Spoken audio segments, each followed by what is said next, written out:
मेरठ का मशहूर हत्याकांड, लड़की का कत्ल, बाथरूम में लाश और खूनी साजिश। 72 घंटे में ऐसे हुआ था इस मर्डर मिस्ट्री का खुलासा। आज से 10 साल पहले यूपी के मेरठ शहर में एक कमसीन लड़की का खून हुआ था।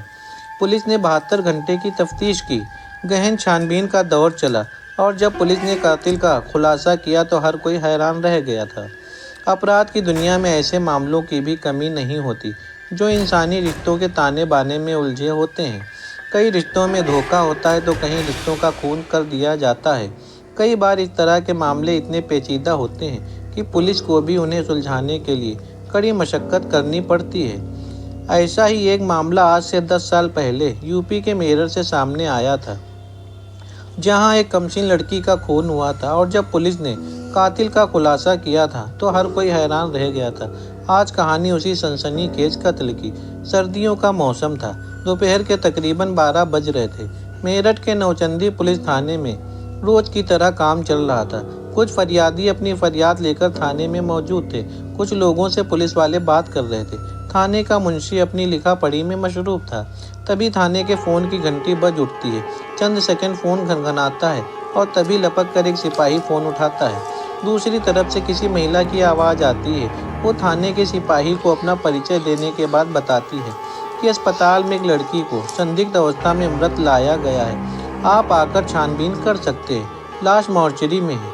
ये सुनते ही सिपाही फ़ोन रखता है और थाना प्रभारी को दौड़कर इस बात की जानकारी देता है। इसके बाद बिना देर किए पुलिस की टीम अस्पताल की तरफ रवाना हो जाती है।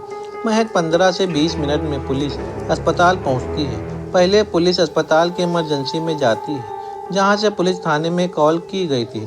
फिर पुलिस की टीम मॉर्चरी पहुंचती है, जहां पुलिस के सामने थे एक लड़की की लाश, जिसकी उम्र करीब 23 साल थी। लड़की का नाम प्रीति था। वो मेरठ के शास्त्री नगर की रहने वाली थी। पुलिस सबसे पहले लाश का मुआयना करने वाले डॉक्टरों से बात करती है। अस्पताल में उस वक्त ड्यूटी पर तैनात डॉक्टर पुलिस को बताते हैं कि ऐसा लग रहा है कि लड़की का कत्ल उसका मुंह दबाकर किया गया है। बाकी पूरी जानकारी पोस्टमार्टम के बाद ही मिलेगी। पुलिस वाले भी लाश को अच्छी तरह से देखते हैं और पंचनामे की कार्रवाई के फौरन बाद लाश को पोस्टमार्टम के लिए भिजवा देते हैं। इसके बाद पुलिस लड़की के बारे में जानकारी जुटाती है। छानबीन शुरू करते ही पुलिस को पता चलता है कि उसकी लाश उसी के घर में बाथरूम में मिली थी। उसका सिर एक पानी से भरे प्लास्टिक टब में डूबा हुआ था। ये जानकारी मिलने के बाद पुलिस की टीम 23 साल की प्रीति के घर पहुंचती है। वहां मीडिया वाले भी पुलिस के पीछे पीछे आ जाते हैं। वहां पुलिस को पता चलता है कि प्रीति एम.कॉम की छात्रा थी, साथ ही वो यूपीएससी की तैयारी भी कर रही थी। इसके बाद पुलिस पता करती है कि लाश को सबसे पहले किसने देखा था, तो पता चलता है कि लाश सबसे पहले प्रीति की बहन नेहा ने देखा था। इसके बाद उसने प्रीति के दोस्त शाकिब को फ़ोन किया था। तब तक घर में केवल प्रीति की मां और बहन नेहा मौजूद थी। शाकिब फ़ोन पर नेहा की कॉल आने के बाद उनके घर पहुंचा था। फिर उन लोगों ने लाश को अस्पताल पहुंचाया था। पुलिस को शास्त्री नगर में मौजूद उनके घर में पिता भीम सिंह भी मिलते हैं। भीम सिंह ओएनजीसी में इंजीनियर थे। उनकी तैनाती उस वक्त अहमदाबाद में थी, लेकिन वो छुट्टी पर अपने घर आए हुए थे। मृतका प्रीति उनकी छोटी बेटी थी, जबकि बड़ी बेटी नेहा शादीशुदा थी, मगर वो भी उस वक्त वहाँ मौजूद थी। भीम सिंह उस दिन पुलिस की मौजूदगी में मीडिया को बयान देते हुए बताते हैं कि बाथरूम के हालात देखकर ऐसा लग रहा था कि उनकी बेटी अपने कमरे के बाथरूम में किसी हादसे का शिकार हो गई है। वो पुलिस को भी अपना यही बयान दर्ज कराते हैं। इस दौरान पुलिस प्रीति के कमरे में ही नहीं बल्कि उनके पूरे घर की छानबीन भी करती है। बाथरूम से सुराग और सबूत जुटाने की कवायद की जाती है। फॉरेंसिक टीम के लोगों की मदद भी ली जाती है, मगर वहां से पुलिस को ना तो कोई सुराग मिलता है और ना ही कोई सबूत। बस पुलिस के पास होता है तो प्लास्टिक का टब जिसमें प्रीति का सिर डूबा हुआ था। कुल मिलाकर पुलिस को पता चलता है कि घटना के वक्त 3 और ठीक उसके बाद घर में 4 लोग मौजूद थे।